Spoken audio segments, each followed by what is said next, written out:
The American dream includes one of universal suffrage to all of its citizens. And the right to vote is especially significant for those of our fellow citizens that have earned their citizenship by working hard, paying their dues, and learning English. It is a travesty that in the largest democracy in the world, we cannot guarantee the right to vote to all of our citizens. Mi Familia Vota is committed to increasing the political voice of the Latino and immigrant community by educating and working within the community on civic participation through voter registration, promotion of citizenship, issue education, grassroots political activism, and getting out the vote. This year, approximately 50% of our registrations came from swearing-in ceremonies for new citizens. Training at the Secretary of State's office did not prepare us adequately, and no county clerk notified us of it until the last few days before the registration deadline, when one of our organizers in Pueblo was told his forms were incomplete. We join with our partners here today to call for the Secretary of State to accept these registrations. I'd now like to introduce Adrian Herrera, a Denver resident who has been affected by this ruling. My name is Adrian Herrera and I'm 25 years old. I'm a Denver resident. I registered to vote at the SCIU before I began employment there to canvass for Obama.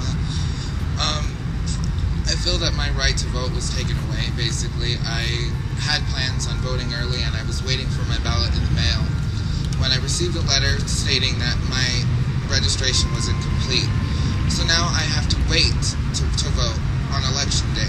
This is going to be difficult for me because due to my job, this needs to be corrected. As a citizen and as an American, I also feel that, you know, it's not fair to me. And those who did register are not getting their voice out there soon enough. Thank you.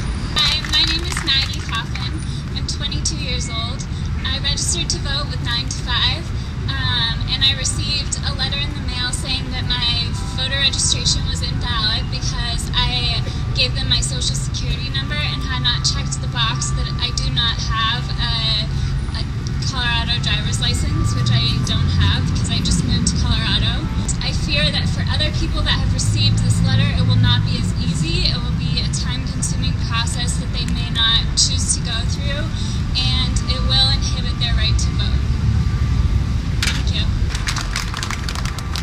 My name is Steve Fenberg, and I'm with New Era Colorado, which is a youth civic and political engagement organization for young people in Colorado. The reason why we are here today, and why thousands of voters may find it more difficult and even impossible to vote a normal ballot, is not because of a state law. It is because of a regulation created and enforced by the Secretary of State's office.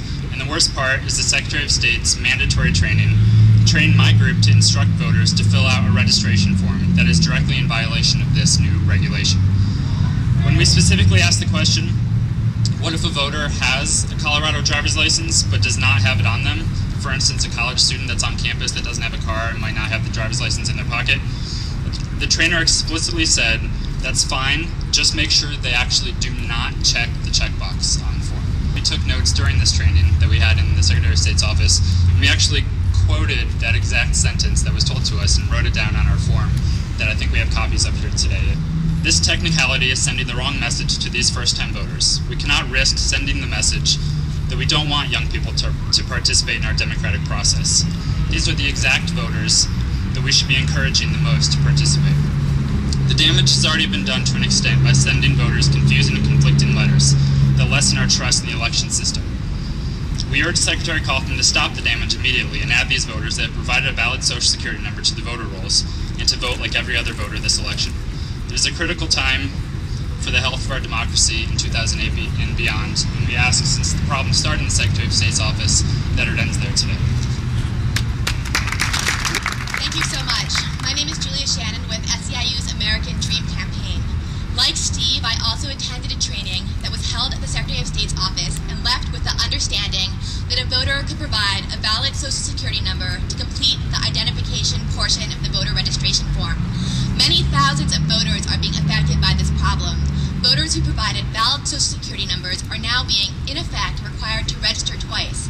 Furthermore, voters are receiving confusing and often conflicting information about the timeline and the process to follow to correct this problem. This is compounded by the fact that each county is following a different system to deal with the problem of voters who have a missing checkbox. I want to make absolutely clear that this is not a question of any voter's identity. Each of these voters has provided a valid social security number as their proof of identity.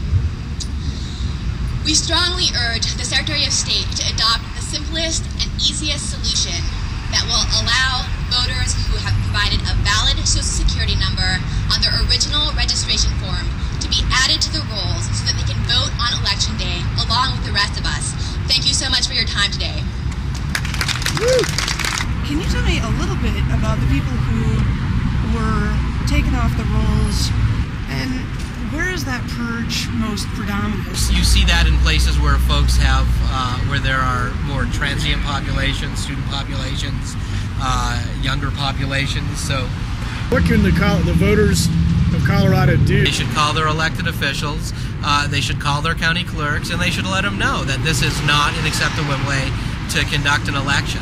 I know that groups and folks who have been affected by this are considering filing a lawsuit to see if the courts might be able to rectify the situation. The groups who are here today had actually requested a meeting with Secretary Kaufman in order to discuss this issue, and they received no response. So by in no response, you mean he's refusing to meet or even dignify their letter? Even dignify their letter with a response. So he's obviously holed up and is kind of sticking to his guns and not really willing to discuss what might be an amicable solution we could all come to here, where we can make sure as many eligible voters are allowed to vote here on Election Day.